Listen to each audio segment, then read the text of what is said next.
क्या आपने कभी सोचा है एक दुकान से आलू ₹20 पर किलो मिलता है और दूसरे दुकान में ₹25 पर किलो, तो आप कौन सी दुकान से खरीदेंगे? अरे रुकिए, सिर्फ प्राइस पे मत जाइए, आलू की क्वालिटी भी चेक करनी पड़ेगी, राइट? स्टॉक मार्केट में भी ऐसा ही होता है। इसलिए पीई रेशियो एक ऐसा टूल है जो आपको स्टॉक की क्वालिटी और प्राइस का कंपैरिजन करने में हेल्प करता है। पर आगे बढ़ने से पहले कमेंट सेक्शन में जरूर बताइए कि आपका फेवरेट स्टॉक कौन सा है और उसका पीई रेशियो क्या है। और अगर आपको ये सीरीज इंफॉर्मेटिव लग रही है तो एंजल वन के चैनल को सब्सक्राइब करना ना भूलें।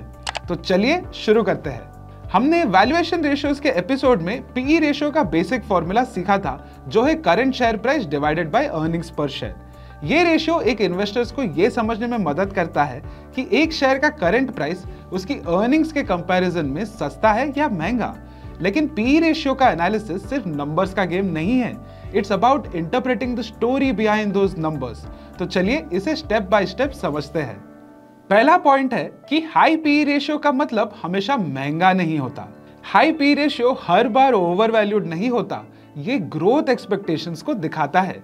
फॉर एग्जाम्पल, इन्फोसिस का पीई रेशियो हायर है क्योंकि मार्केट उसके कंसिस्टेंट रेवेन्यू ग्रोथ और ग्लोबल आईटी डिमांड के पोटेंशियल को वैल्यू करता है। लेकिन इसका मतलब ये नहीं है कि स्टॉक हमेशा ग्रो करेगा, रिस्क फैक्टर्स हमेशा रहते हैं।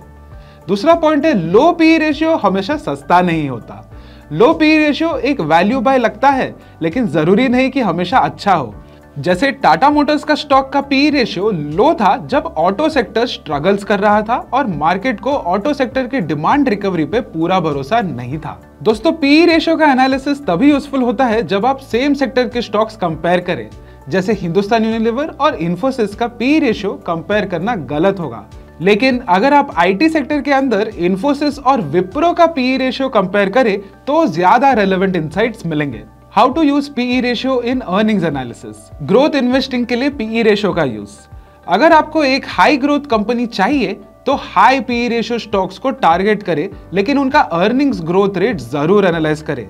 फॉर एग्जाम्पल, बजाज फाइनेंस का हाई पीई रेशियो उनकी फास्ट लोन डिस्बर्सल और फिनटेक कैपेबिलिटीज के वजह से जस्टिफाई हो सकता है। अब इसके कंपैरिजन में देखते हैं वैल्यू इन्वेस्टिंग के लिए पीई रेशियो का यूज। लो पीई रेशियो स्टॉक्स आइडेंटिफाई करके ये समझने की कोशिश करें कि मार्केट ने कंपनी को अंडर एस्टिमेट तो नहीं किया है। फॉर एग्जाम्पल, कोल इंडिया का लो पीई रेशियो में भी एक अपॉर्चुनिटी हो सकता है अगर आपको लगता है कि कोल की डिमांड रिकवर करेगी। अब आता है अर्निंग्स यील्ड अप्रोच। दोस्तों, पीई रेशियो का अगर उल्टा निकाले, which is earnings by price, तो आपको मिलता है अर्निंग्स यील्ड। फॉर एग्जाम्पल, अगर एक कंपनी का पीई रेशियो 20 है तो उनका अर्निंग्स यील्ड होगा 1/20 विच इज इक्वल टू 5। इससे आप स्टॉक्स या एफडी जैसे इन्वेस्टमेंट्स को कंपेयर कर सकते हैं। तो दोस्तों, प्राइस टू अर्निंग्स रेशियो एक टूल है जो आपको वैल्यूएशन और अर्निंग्स पोटेंशियल को समझने में मदद करता है, लेकिन ये सिर्फ एक एंगल है। हमेशा ब्रॉडर पिक्चर को समझने की कोशिश करें। सेक्टर ट्रेंड्स, कंपनी फंडामेंटल्स और इकोनॉमिक कंडीशंस का एनालिसिस जरूरी है। अब आपको क्या लगता है, हाई पीई रेशियो ज्यादा रिस्की होता है या लो पीई रेशियो? अपने ओपिनियंस नीचे कमेंट्स में जरूर शेयर करें। और अगर आपको ईपीएस के बारे में और जानना है तो इस आई बटन पर क्लिक करें और हमारे प्रीवियस वीडियोस देखें। अब अगर आपको ये एक्सप्लेनेशन यूजफुल लगी तो चैनल को सब्सक्राइब करें और नए इन्वेस्टर्स के साथ शेयर करें। अगली वीडियो में हम डिटेल में डिस्कस करेंगे अर्निंग्स ग्रोथ रेट के बारे में। So see you in the next episode. Investments in securities market are subject to market risk. Read all the related documents carefully before investing.